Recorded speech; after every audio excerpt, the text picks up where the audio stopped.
Hello everyone, नमस्कार। Welcome to Monk tutorial. दोस्तों, आज के इस वीडियो लेक्चर में हम जानेंगे कांकेर के सोमवंश के बारे में। देखिए, इस वंश के बारे में बहुत ज़्यादा आपको डेटा नहीं मिलता है, लेकिन जितना मिलता है मैं कोशिश किया हूँ कि वो सारा डेटा आपको लिंक करा के याद करा सकूँ। तो चलिए सेशन की शुरुआत करते हैं। सबसे पहले जो हमारा ये जो चार्ट है, ये हमारा स्टार्टिंग से देखते आ रहे हैं। इस चार्ट में आपको पता होगा हम लोग अभी अध्ययन कर रहे हैं मध्यकालीन इतिहास का, जिसमें कलचुरी वंश, नाग वंश और सोमवंश में हम लोग पहुंच चुके हैं। सोमवंश में कौन सा सोमवंश देख रहे हैं? तो कांकेर के सोमवंश। बाकी सोमवंश हम लोग ऑलरेडी कवर कर चुके हैं आपके। मध्यकालीन छत्तीसगढ़ के इतिहास में कलचुरी वंश को हम लोगों ने रतनपुर शाखा, रायपुर शाखा, नागवंश को फड़ी नागवंश, छिंदक नागवंश और सोमवंश को उड़ीसा के सोमवंश हम लोगों ने देख लिया। आज की क्लास में हम लोग जानेंगे कांकेर के सोमवंश के बारे में। कांकेर के सोमवंश का जो शासन काल था, शासन क्षेत्र था, वो याद रखिएगा कांकेर वाला क्षेत्र था। इसको काकरेया क्षेत्र कहा जाता था। सबसे पहले बात करते हैं कांकेर के सोमवंश के शासन काल के बारे में। इनका जो शासन काल था वो याद रखिएगा 1125 से लेकर 1344 ईस्वी तक था। कब से कब तक? 1125 से लेकर 1344 ईस्वी। बुक में आपको 12वीं से लेकर 14वीं शताब्दी लिखा रहता है, तो वही है, ठीक है। 12वीं से लेकर 14वीं या फिर 1125 ईस्वी से लेकर 1344 ईस्वी तक। शासन क्षेत्र की अगर हम लोग बात करें तो इनका शासन क्षेत्र था कांकेर वाला क्षेत्र, जिसको काकराय कहा जाता था। प्राचीन काल में, मध्यकालीन काल में ये जो क्षेत्र था कांकेर वाला क्षेत्र, इसको कहा जाता था काकराय। और इस काकराय वाले शासन क्षेत्र में इनकी जो राजधानी हुआ करती थी उसको कहा जाता था कंक नगरी। जो वर्तमान का कांकेर है, प्राचीन काल में उसे कंक नगरी कहा जाता था। तो कांकेर के सोमवंश के संस्थापक किसको माना जाता है? तो याद रखिएगा, आप सबको पता होगा, एक ही नाम मिलता है, सिंहराज। सिंहराज को कांकेर के सोमवंश का संस्थापक माना जाता है। इस वंश के सबसे प्रतापी राजा अगर बात किया जाए तो वो है कर्णराज। कर्णराज को इस वंश का सर्वाधिक प्रतापी शासक माना जाता है। इसके अलावा इस वंश के अंतिम शासक की अगर बात करें तो चंद्रसेन देव जो है वो अंतिम शासक माने जाते हैं। कई बार आपको बुक में चंद्रसेन देव अगर नहीं देता है तो याद रखिएगा भानुदेव को भी लिया गया है। कई बुक में आपको मिलेगा भानुदेव जो है वो अंतिम शासक माने गए हैं। और भानुदेव के पुत्र हैं कौन? चंद्रसेन देव। तो ये दिमाग में याद रखिएगा, अगर भानुदेव आपके बुक में है तो कोई गलत नहीं है। उनके पुत्र जो हैं वो चंद्रसेन देव हैं। और अंतिम शासक 1344 तक कौन रहते हैं? तो चंद्रसेन देव रहते हैं। क्लियर है?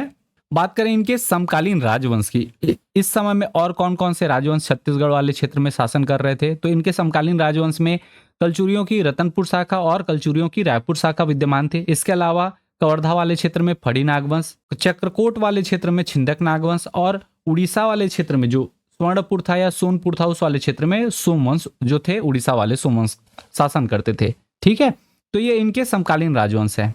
अब इस वंश के बारे में हमको जानकारी कहाँ से मिलती है? कांकेर के सोमवंश के बारे में हमको जानकारी का जो स्रोत है वो कहाँ से प्राप्त होता है? तो इसके लिए बेसिकली हमको 5 अलग अलग अभिलेख प्राप्त हुए हैं।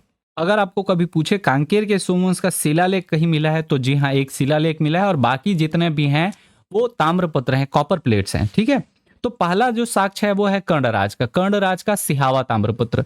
ये जारी किया गया था 1191 ईस्वी में। धमतरी में है सिहावा और वहां पे इन्होंने कर्णेश्वर महादेव मंदिर की स्थापना भी की थी, आपको पता होगा। तो कर्णराज द्वारा क्या होता है, सिहावा ताम्रपत्र जारी किया जाता है 1191 ईस्वी में। वहां से हमें इस वंश की जानकारी मिलती है।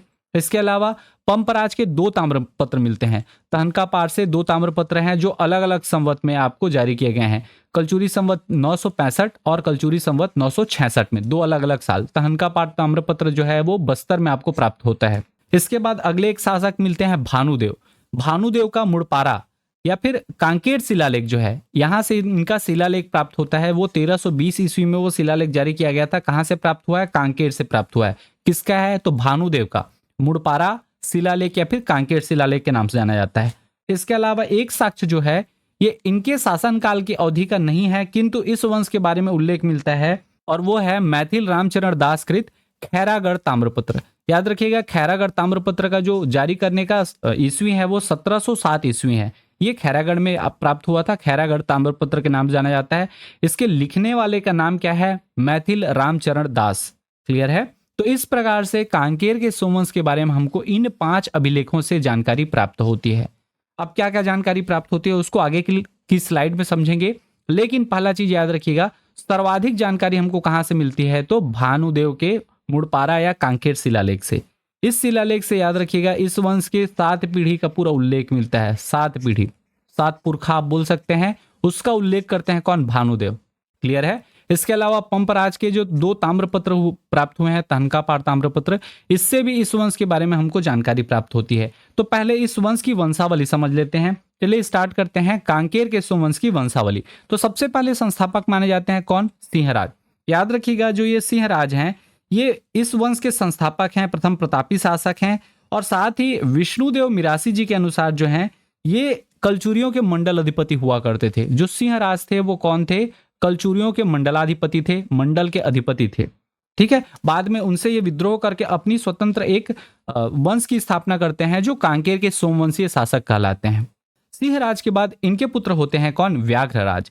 याद रखिएगा, नलवंशीय व्याघ्रराज अलग हैं जो समुद्रगुप्त के शासनकाल के समय थे। व्याघ्रहंता की उपाधि धारण किए थे, उसको हराकर वो महाकांतार वाले क्षेत्र में थे। कांकेर के सोमवंश के व्याघ्रराज अलग हैं। ठीक है, तो इसको एक दूसरे से लिंक मत कीजिएगा, यहाँ पे डिफरेंशिएट में बता दे रहा हूं, ये व्याघ्रराज अलग ही हैं। ठीक है, सिंहराज के बाद उनके पुत्र हुए व्याघ्रराज, और व्याघ्रराज के पुत्र होते हैं बोबदेव। अब बोबदेव के बाद याद रखिएगा, बोबदेव की 3 पुत्र होते हैं। कौन कौन से? कर्णराज, सोमराज और कृष्णराज। बोबदेव के सबसे बड़े पुत्र का नाम रहता है कर्णराज, मंझले वाले पुत्र का नाम रहता है सोमराज, और सबसे छोटे पुत्र का नाम रहता है कृष्णराज। कई स्रोतों में आपको देखने को मिलेगा कि बोबदेव ने क्या किया था, अपने सत्ता को 3 भागों में अलग अलग बांट दिया था। ऐसा नहीं है। बोबदेव के बाद शासक बनेंगे कौन? कर्णराज। याद रखिएगा, बोबदेव के बाद कौन शासक बनेंगे? कर्णराज बनेंगे। कर्णराज क्या होते हैं? वृद्धावस्था नहीं पहुंचे रहते हैं और इनकी आकस्मिक क्या हो जाती है? मृत्यु हो जाती है। तब तक बोबदेव जीवित रहते हैं। बोबदेव के बाद क्या होता है कि उनके जो दोनों पुत्र होते हैं, सोमराज और कृष्णराज, ये सत्ता को लेकर संघर्ष प्रारंभ कर देते हैं। तो उसके पश्चात क्या करते हैं? बोबदेव सत्ता को 2 भागों में, 2 अलग अलग शाखाओं में बांट देते हैं। प्रथम शाखा कौन संभालेंगे? तो प्रथम शाखा बड़े भाई जो सोमराज हैं, और द्वितीय शाखा कौन संभालेंगे? जो छोटे भाई कृष्णराज हैं। क्लियर है? तो कांकेर के सोमवंशीय शासकों की 2 शाखाएं बांटेंगे कौन? बोबदेव। लेकिन कब बांटेंगे? कर्णराज की मृत्यु के पश्चात। तो ये कर्णराज जो है ये अलग से शाखा नहीं रखेंगे, ये पूरा क्षेत्र संभालते रहते हैं। उसके बाद सोमराज और कृष्णराज के बीच में बंटवारा होता है। क्लियर है? तो अभी तक हम लोगों ने क्या जाना? सिंहराज, सिंहराज के पुत्र व्याघ्रराज, और व्याघ्रराज के जो पुत्र होते हैं वो कौन होते हैं? बोबदेव। इतना तक जाना। बोबदेव के 3 संतानें होती हैं, कर्णराज, सोमराज और कृष्णराज। देखिए, जो सोमराज हैं इनके एक पुत्र होता है जिसका नाम रहता है पंपराज। इन्हीं पंपराज का 2 ताम्रपत्र हमको प्राप्त हुआ है। ध्यान रखिएगा, कर्णराज का 1 ताम्रपत्र, सिहावा ताम्रपत्र। पंपराज का 2 ताम्रपत्र हमको प्राप्त हुआ है। कौन कौन सा? तहनकापार का 2 ताम्रपत्र है। इसके अलावा कृष्णराज के पुत्र होते हैं जैतराज, कहीं कहीं इसको जैतराम भी लिखा रहता है। जैतराज के पुत्र हैं सोमचंद्र, और सोमचंद्र के पुत्र हैं भानुदेव। क्लियर है? इन्हीं भानुदेव का हमको क्या मिलता है? तो मुड़पारा शिलालेख या कांकेर शिलालेख प्राप्त होता है, और इस भानुदेव के पुत्र का नाम रहता है, याद रखिएगा, चंद्रसेन देव। ठीक है, अब भानुदेव के मुड़पारा शिलालेख या फिर कांकेर शिलालेख से 7 पीढ़ी, पहली पीढ़ी ये हो गई, दूसरी, तीसरी, चौथी, 5वीं, 6वीं और 7वीं, अर्थात भानुदेव जो है वो भानुदेव के पहले जो 7 शासक हैं उनके पूर्वज, उनकी 7 पीढ़ी का उल्लेख करते हैं किसमें? अपने मुड़पारा या कांकेर शिलालेख में। क्लियर है? साथ ही अपने पुत्र का भी उल्लेख होता है। यहीं से हमको पता चलता है कि भानुदेव के पुत्र का नाम क्या रहता है? चंद्रसेन देव रहता है। अब इनके बारे में जो साक्ष्य मिले हैं थोड़ा सा मैं उसको बता दूं। कर्णराज का कौन सा? सिहावा ताम्रपत्र जारी कब किया गया था? तो 1191 ईस्वी में धमतरी क्षेत्र में मिला है ये। इसके बाद पंपराज का तहनकापार ताम्रपत्र 1213 ईस्वी का है और 1214 ईस्वी का। इसको ईस्वी में हम लोग कन्वर्ट किए हैं ताकि आपको आसानी हो। वास्तव में ये जो आपका तहनकापार ताम्रपत्र है ये जारी किया गया था कलचुरी संवत में, जबकि भानुदेव का कांकेर शिलालेख, इसका जो शासनकाल है वो ईस्वी है, वो क्या है? 1320 ईस्वी। ठीक है, तो आपका तहनकापार ताम्रपत्र कलचुरी संवत 965 और कलचुरी संवत 966 में जारी किए गए थे, जिसको अगर हम लोग ईस्वी सन में बदलें तो 1213 ईस्वी और 1214 ईस्वी का ये आपका ताम्रपत्र था जो जारी किया गया था। क्लियर है? इतने में हम लोग जो शासक पढ़ने वाले हैं उसका एक खाका आपके पास तैयार हो गया। स्टार्ट करते हैं हमारे सबसे पहले शासक सिंहराज से। सिंहराज को याद रखिएगा, इन्हें कांकेर के सोमवंश के प्रथम प्रतापी शासक एवं संस्थापक के रूप में जाना जाता है। तो कांकेर के सोमवंश के संस्थापक कौन है अगर पूछा जाए तो सिंहराज हैं। इनकी राजधानी कहाँ थी? तो कंक नगरी थी। इनका शासन क्षेत्र कांकेर वाला क्षेत्र इनका शासन क्षेत्र था। अब इसमें नोट करके आप याद रख सकते हैं, डॉक्टर वासुदेव विष्णु मिरासी जी की मान्यता है कि कांकेर के सोमवंश पांडु वंश की एक शाखा थी जो कालांतर में सोमवंश के रूप में कांकेर में स्थापित हुई। आप लोग देखेंगे सिरपुर के पांडु वंश, उसी पांडु वंश की एक शाखा कांकेर क्षेत्र में शासन करने लगी और इस क्षेत्र में शासन करने वाले इस पांडु वंशीय शासक को हम लोग सोमवंश के नाम से जानते हैं। कौन से सोमवंश? कांकेर के सोमवंश। ठीक है, कांकेर के सोमवंशी शासक कलचुरियों के अधीन मंडल अधिपति के रूप में कार्य करते थे, किंतु सिंहराज ने विद्रोह कर स्वतंत्र वंश की नींव डाली। तो ये सिंहराज जो थे ये पहले क्या थे? कलचुरियों के मंडल अधिपति हुआ करते थे। अब ये कलचुरियों से विद्रोह करके स्वतंत्र अपनी सत्ता बनाएंगे और एक नवीन वंश सोमवंश की स्थापना कर देंगे। कहाँ के सोमवंश? तो कांकेर के सोमवंश। क्लियर है? अब सिंहराज के पुत्र होते हैं व्याघ्रराज। तो अगले शासक हमारे बनते हैं व्याघ्रराज। सिंहराज की मृत्यु के बाद उनके बेटे व्याघ्रराज राजा बन गए और इनकी जो राजधानी थी वो भी कंकनगरी और शासन क्षेत्र सेम आपका कांकेर वाला क्षेत्र। इन्होंने अपने राज्य का विस्तार राजिम क्षेत्र की ओर किया। अब देखिए यहाँ पे साम्राज्य विस्तार करना प्रारंभ कर रहे हैं कौन? व्याघ्रराज। ठीक है, राजिम क्षेत्र की ओर ये जाएंगे, अपना क्षेत्र विस्तार करेंगे। इनके शासनकाल का स्तंभ लेख गुरूर जो वर्तमान बालोद में है वहां से प्राप्त हुआ है, जिससे एक नायक द्वारा काल भैरव के मंदिर हेतु भूमि दान देने का भी उल्लेख प्राप्त हुआ है। इनके शासनकाल के समय एक नायक द्वारा क्या हुआ था? काल भैरव के मंदिर के लिए भूमि दान दिया गया था। इसका उल्लेख मिलता है आपके गुरूर स्तंभ लेख से। ठीक है, गुरूर स्तंभ लेख कहां प्राप्त हुआ है? तो बालोद में प्राप्त हुआ है, वो इनके शासनकाल का है। क्लियर है? इनके शासनकाल के चौथे वर्ष में कलचुरी राजा पृथ्वीदेव द्वितीय के सेनापति जगपाल के हमले का सामना करना पड़ा और उनसे ये पराजित हो गए, जिसकी जानकारी हमको कहां से मिलती है? राजिम शिलालेख से मिलती है कि पृथ्वीदेव के सेनापति जगपाल से पराजित हुए थे। ये राजिम शिलालेख में जगपाल उल्लेख करवाते हैं।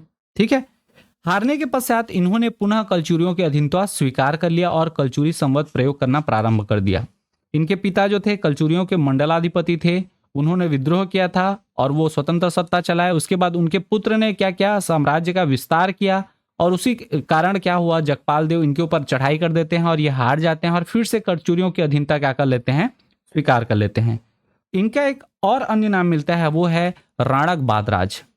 अगर आपको कहीं राणक बाधराज भी लिखा दिखता है तो याद रखिएगा वो व्याघ्रराज की बात हो रही है। व्याघ्रराज या बाधराज या बाघराज इस टाइप का। ठीक है, तो राणक बाधराज किसका नाम था? तो व्याघ्रराज का नाम था। व्याघ्रराज के पुत्र होते हैं बोबदेव। ठीक है, तो व्याघ्रराज की मृत्यु के पश्चात उनके बेटे बोबदेव राजा बनेंगे। इनकी राजधानी सेम कंकनगरी और शासन क्षेत्र कांकेर वाला क्षेत्र। ठीक है, अपने पिता की भांति ये भी कलचुरियों की अधीनता स्वीकार करते हैं और कलचुरी संवत प्रयोग करते हैं। कौन? बोबदेव। अब बोबदेव की 3 संतानें होती हैं, 3 पुत्र होते हैं, कर्णराज, सोमराज और कृष्णराज। 3 इनके पुत्र होंगे। ठीक है, कौन कौन से? कर्णराज, सोमराज और कृष्णराज। कर्णराज राजा बनेंगे और उसके बाद क्या होता है? कुछ समय पश्चात इनकी मृत्यु हो जाती है। तो उसके बाद राजा बनना चाहिए किसको? सोमराज को, किंतु कृष्णराज को भी राजा बनने की लालसा रहती है। दोनों भाई में झगड़ा हो जाता है, तो बोबदेव तब जीवित रहते हैं। ऐसा नहीं है कि बोबदेव मृत्यु हो गई है इनकी। ठीक है, अपने जीते जी अपने बड़े पुत्र को ये राजा बनाते हैं, वृद्ध हो जा रहते हैं। उसके बाद क्या करते हैं? ये 2 शाखाओं में बांट देते हैं। भाई बंटवारा आप जानते हैं। ठीक है, कि उत्तर वाला तुम रखो, दक्षिण वाला तुम रखो, इस टाइप का भाई बंटवारा कर देते हैं। कौन? बोबदेव। तो दक्षिण वाला क्षेत्र किसको मिलता है? दक्षिण का आपका कांकेर के सोमवंशीय शासकों का दक्षिण क्षेत्र सोमराज को मिलता है और उत्तर का जो क्षेत्र रहता है वो किसको मिलता है? कृष्णराज को मिलता है। 2 अलग अलग शाखाएं, प्रथम शाखा और द्वितीय शाखा, ये ध्यान रखिएगा। कई बुक में आपको 3 शाखा दिखलाती है, एक प्रथम शाखा कर्णराज का रहता है, ऐसा दिखला देते हैं, तो वो समझाने के परिप्रेक्ष्य से वो ठीक लगता है, बट कॉन्सेप्ट वैसा नहीं। याद रखिएगा सिर्फ और सिर्फ 2 शाखाओं में बटी थी, ना कि 3 शाखाओं में। अब ये जो 2 शाखाएं हैं कहां कहां थी, थोड़ा सा मैं उसको आपको बता दे रहा हूं। तीनों ही राजा बनेंगे, तीनों भाई। ठीक है, अब जो शाखा है, प्रथम शाखा याद रखिएगा उत्तरी वाला जो क्षेत्र मिलेगा, माफ कीजिएगा, ये प्रथम शाखा ये है और द्वितीय शाखा ये है। क्लियर है? प्रथम शाखा में आपका येलो कलर वाला है और द्वितीय शाखा ब्लू कलर वाला है। ये कलर कोड थोड़ा उल्टा हो गया है तो उसके लिए मैं क्षमा प्रार्थी हूं। ठीक है, अब नीचे वाला जो है प्रथम शाखा, यहां पे यहां कहीं पे है तहनका पार, जहां से हमको ताम्रपत्र मिला है। और यहां जो द्वितीय शाखा है, यहां भानुदेव का आपको याद होगा कांकेर शिलालेख। ठीक है, यहां से प्राप्त हुए 2 अलग अलग शाखा, जबकि कर्णराज का यहां धमतरी से मिला है सिहावा ताम्रपत्र। तीनों ताम्रपत्रों को मैं यहां बता दे रहा हूं। एक कांकेर शिलालेख, एक सिहावा ताम्रपत्र और तहनका पहाड़ से 2 ताम्रपत्र प्राप्त हुए हैं। ठीक है, 4 तो बेसिक हमको पता चलते हैं, एक है जो खैरागढ़ वाला, उसको बाद में देखेंगे। तो 2 शाखा, प्रथम शाखा क्या होगी, दक्षिण वाले क्षेत्र में शासन करेगी और द्वितीय शाखा जो होगी वो उत्तर वाले क्षेत्र में शासन करेगी। क्लियर है। अब बात करते हैं बोपदेव के जो सबसे बड़े बेटे रहते हैं कर्णराज की। कर्णराज क्या करते हैं, जब बोपदेव वृद्ध होते हैं तो अपने बड़े बेटे कर्णराज को राजा बना देते हैं और उनकी राजधानी सेमकंक नगरी और शासन क्षेत्र कांकेर वाला क्षेत्र। कर्णराज के बारे में हमको जानकारी कहां से मिलती है, तो उनके द्वारा जारी किया गया सिहावा ताम्रपत्र 1191 ईस्वी से प्राप्त होती है। ठीक है, जिससे यह ज्ञात होता है कि कर्णराज ने देवहृद याद रखिएगा, तत्कालीन समय में सिहावा को कहा जाता था। तो ये जो ताम्रपत्र है, वास्तव में ये ताम्रपत्र का नाम देवहृद ताम्रपत्र 1991 है। ठीक है, इस देवहृद या फिर सिहावा में 5 मंदिरों का निर्माण कराया था। कितने मंदिरों का? 5 मंदिरों का। और जो छठे मंदिर है उसका निर्माण अपनी रानी भोपल्ला देवी के नाम से कराया था। तो ये जो छठवां मंदिर है ये अपनी रानी के द्वारा निर्मित कराया था। और बाकी जो 5 मंदिर हैं कहाँ, देवहृद या फिर सिहावा में किसके द्वारा बनाया गया था, तो कर्णराज के द्वारा बनाया गया था। क्लियर है। कर्णराज की मृत्यु के पश्चात उसके दोनों भाइयों में सत्ता को लेकर संघर्ष होते देख उनके पिता जो बोपदेव होते हैं उन्होंने राज्य का विभाजन कर दिया और दोनों भाइयों में बंटवारा कर दिया। क्लियर है। तो पहली शाखा किसको मिलेगी, जो प्रथम शाखा है वो मिलेगी सोमराज को। कर्णराज की मृत्यु के पश्चात सोमराज प्रथम शाखा का शासक बना, जिसका राजधानी हमको ज्ञात नहीं है, अज्ञात है, और शासन क्षेत्र बस्तर वाले क्षेत्र में था। ठीक है, इनके पुत्र का नाम था पंपराज, जिनके तहनका पार ताम्रपत्र से सोमराज तथा बोपदेव की जानकारी प्राप्त होती है। सोमराज इनके पिता थे पंपराज के, और उनके पिता बोपदेव थे। ये जानकारी किससे मिलती है, पंपराज के तहनका पार ताम्रपत्र से हमको प्राप्त होती है। अब सोमराज के पुत्र, इसी प्रथम शाखा में सोमराज के पुत्र होंगे कौन, पंपराज। तो पंपराज की राजधानी कहाँ, वही आपकी अज्ञात रहेगी, जो पता नहीं है, बस्तर क्षेत्र में कहीं पे इनकी राजधानी थी। ठीक है, सोमराज के पश्चात उसका जो पुत्र होता है पंपराज, वो शासक बनता है। और इनके स्पेशली याद रखिएगा 2 ताम्रपत्र हमको प्राप्त होते हैं, कहां से, तहनका पार से। तहनका पार ताम्रपत्र कलचुरी संवत 965 या फिर ईस्वी में देखें तो 1213 ईस्वी का रहता है, और दूसरा 1 साल बाद अर्थात तहनका पार ताम्रपत्र कलचुरी संवत 966 अर्थात 1214 ईस्वी। बस्तर वाले क्षेत्र में ये दोनों ताम्रपत्र प्राप्त होते हैं। अब ये दोनों ताम्रपत्र बहुत इंपॉर्टेंट हो जाते हैं। इन ताम्रपत्रों से इनके पिता सोमराज और इनके दादा बोपदेव थे, इसकी जानकारी हमको मिलती है। साथ ही इसी तहनका पार ताम्रपत्र से हमको ज्ञात होता है कि बोपदेव के द्वारा इस वंश को 2 शाखाओं में बांटा गया था, ना कि 3 शाखा। ठीक है, याद रखिएगा कितने शाखाओं में बांटा गया है बोल के ज्ञात हो रहा है, 2 शाखाओं में। तहनका पार ताम्रपत्र कलचुरी संवत 966 अर्थात जो दूसरा वाला है, ये वाला, इससे यह ज्ञात होता है कि ब्राह्मण लक्ष्मीधर को जयपरा और चिखली ग्राम को इन्होंने दान में दिया था। कौन कौन सा गांव, जयपरा गांव और चिखली गांव को दान में दिया था। किसको दिया था, ब्राह्मण लक्ष्मीधर को। किसने दिया था, पंपराज ने। यह जानकारी हमको तहनका पार ताम्रपत्र से प्राप्त होती है। वास्तव में जो ताम्रपत्र या फिर कॉपर प्लेट हैं वो किसी विशेष दान के लिए दिए जाते थे। ठीक है, दान देते समय ये ताम्रपत्र जारी किए जाते थे। तो आपको कभी भी ताम्रपत्र मिलता है तो डेफिनेटली वहां पे कुछ ना कुछ दान का कार्य किया होगा, चाहे वो मंदिर बनाने के लिए भूमि दान हो या फिर किसी और कार्य के लिए दान दिया गया हो, लेकिन वहां पे दान होता है और उसी दान पत्र को ही कॉपर प्लेट में लिखा जाता था, इसलिए उसको ताम्रपत्र कहा जाता था। क्लियर है। अब देखिए जो प्रथम शाखा थी उसमें सिर्फ 2 शासक मिलते हैं, सोमराज और उसके पुत्र कौन, पंपराज।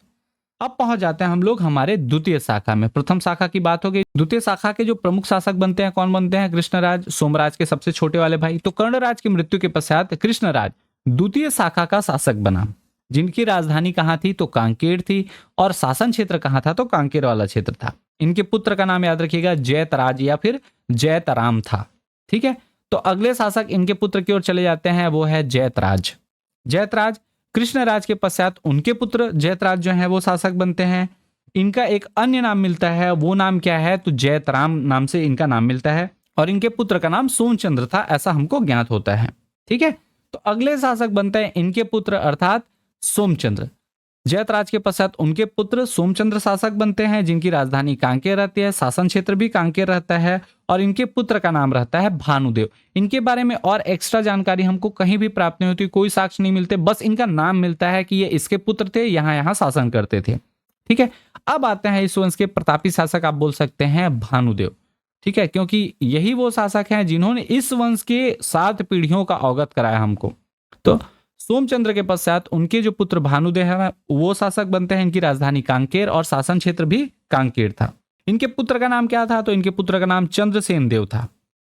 अब याद रखिएगा, कांकेर शिलालेख 1320 ईस्वी का जो था, उसमें वहां से ज्ञात होता है कि इनके शासन काल में नायम वासुदेव द्वारा, अब देखिए यहाँ नायम है या नायक है, कंफ्यूजन इस बात का है, ठीक है, क्योंकि समग्र छत्तीसगढ़ में आपको यहाँ पे नायम लिखा हुआ मिलता है, नायक नहीं मिलता।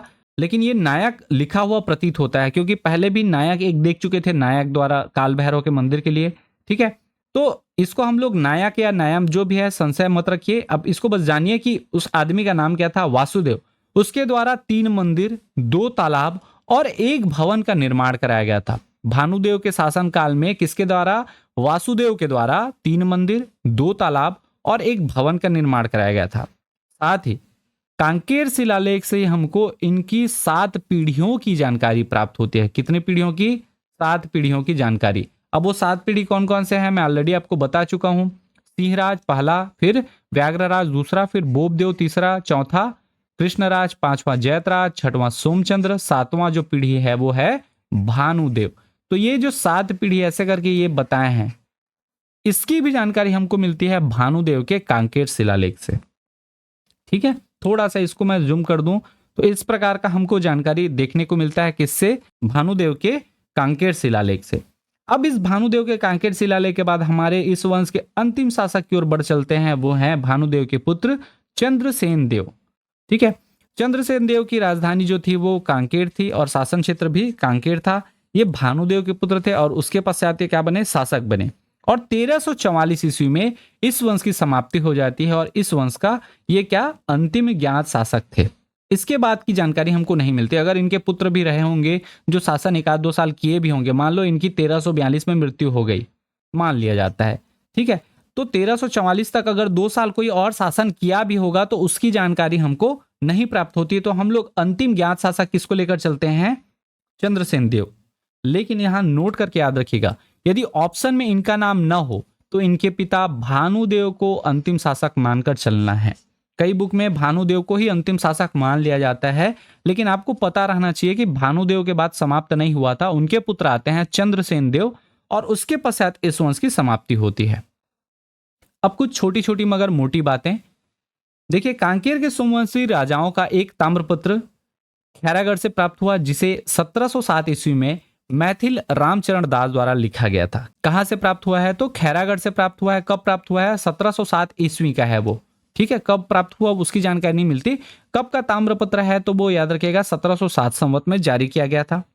इसके अलावा कांकेर के सोमवंशी राजाओं के शासनकाल में मंदिर निर्माण हुए, भवन निर्माण हुए और तालाब निर्माण हुए। इन सभी कार्यों की जानकारी हमको मिलती है। आपको पता होगा ये कर्णराज के समय में 5 मंदिर बनवाए थे अपने नाम से, 1 मंदिर अपनी पत्नी के नाम से। इसके अलावा भवन निर्माण भी हुआ और तालाब निर्माण भी। आपको पता होगा भानुदेव के समय आपके 3 मंदिर, 2 तालाब, 1 भवन, इसका निर्माण हुआ था। किसने कराया था? वासुदेव ने। तो इस टाइप का जितना भी जानकारी है वो सब जानकारी हमको मिलता है कांकेर के सोमवंशी राजाओं के शासनकाल में। क्या क्या निर्माण? मंदिर निर्माण, भवन निर्माण और तालाब निर्माण। कूट में दे सकता है इस टाइप का क्वेश्चन। ठीक है, इसके अलावा बालोद के गुरूर में एक छोटा मंदिर भी प्राप्त हुआ है जो दक्षिण भारत की कला से प्रभावित है। कहां से? गुरूर से हमको प्राप्त हुआ है। बालोद में है गुरूर, वहां से एक छोटा सा मंदिर प्राप्त हुआ है जो साउथ इंडियन जो आर्ट है उससे प्रभावित दिखता है वो। इसके अलावा जो महत्वपूर्ण बात है, इस वंश के कुछ शासक क्या थे? स्वतंत्र थे और कुछ शासक क्या थे? किसी के अधीन थे, अर्थात कलचुरियों के अधीन थे। जैसे कर्णराज और भानुदेव के अभिलेखों में शक संवत का अंकन है जो उनकी स्वतंत्र सत्ता को दर्शाता है कि उनका खुद का शक संवत वो लोग यूज करते थे। जो कैलेंडर है, जो आप सन देखते हैं, ये संवत था, फलना संवत था बोल के, तो वो शक संवत यूज किए हैं कर्णराज अपने सिहावा ताम्रपत्र में और भानुदेव अपने कांकेर शिलालेख में। जबकि पंपराज के ताम्रपत्रों में कलचुरी संवत, आपको पता होगा 965 और 966, अभी बताया था कलचुरी संवत 965 और 966। तहनका पार ताम्रपत्र में आपका अंकन है जो कलचुरियों की अधीनता को क्या करता है? दर्शाता है। अर्थात कुछ शासक क्या थे? कलचुरियों के अधीन थे और कुछ शासक क्या थे? स्वतंत्र सत्ताधिकारी थे। ठीक है, और इसके पश्चात क्या हुआ, 1344 ईस्वी में इस वंश की समाप्ति हो जाती है। किंतु कांकेर में अभी पिक्चर बाकी है मेरे दोस्त। इसका बोलने का तात्पर्य क्या है कि 1344 के बाद आप ध्यान देंगे तो कांकेर रियासत का उदय होता है। कांकेर के सोमवंशीय राजाओं की समाप्ति हो जाती है, किंतु यहां उदय होता है कांकेर रियासत। कांकेर रियासत आपकी 14वीं शताब्दी से लेकर 1947 तक रहता है। इसको हम लोग रियासत वाले पोर्शन में कवर करेंगे। तो यहाँ पे आप ऐसा नहीं है ना कि कांकेर इसके बाद ब्लैंक हो जाएगा, कांकेर रियासत आएगी इसके बाद। और ये जो रियासत वाले हैं ये चंद्रवंशी रहेंगे, ध्यान दीजिएगा। सोमवंशी के बाद अब कौन आ रहे हैं, चंद्रवंशी, और ये राजपूत रहेंगे, चंद्रवंशी राजपूत। कहां से आएंगे तो याद रखिएगा उड़ीसा से आते हैं। इसकी स्टोरी हम लोग जब रियासत देखेंगे तब मैं आपको बताऊंगा, लेकिन ये दिमाग में रखिएगा कि कांकेर अभी भी क्या है, एक रियासत बनेगा। एक वंश समाप्त हो रहा है, किंतु सोमवंश जो है वो समाप्त हो गया, लेकिन यहाँ पे कांकेर रियासत का उदय होगा कांकेर वाले क्षेत्र में। ये नहीं कि यहाँ पे कांकेर वाले क्षेत्र में आपके जो काकतीय शासक हैं वो शासन करेंगे, ऐसा मत सोचिएगा, ठीक है। यहाँ अलग से एक रियासत बैठेगी और वो रियासत पूरी आजादी तक आपके क्या रहेंगी, शासन करती रहेगी। क्लियर है। इसको हम लोग रियासत वाले पोर्शन में, जो 14 रियासतें हैं उनको अलग से हम लोग देखेंगे आधुनिक इतिहास में। ये हमारे कुछ सोशल साइट्स हैं जिसमें आप हमें फॉलो कर सकते हैं। अगली क्लास में हम लोग जानेंगे बस्तर के काकतीय वंश के बारे में। अगर वीडियो पसंद आता है तो प्लीज वीडियो को लाइक करें, चैनल पर नए हैं तो चैनल सब्सक्राइब करें। मिलते हैं बहुत जल्द अगली वीडियो में, तब तक के लिए जय हिंद, जय भारत, वंदे मातरम।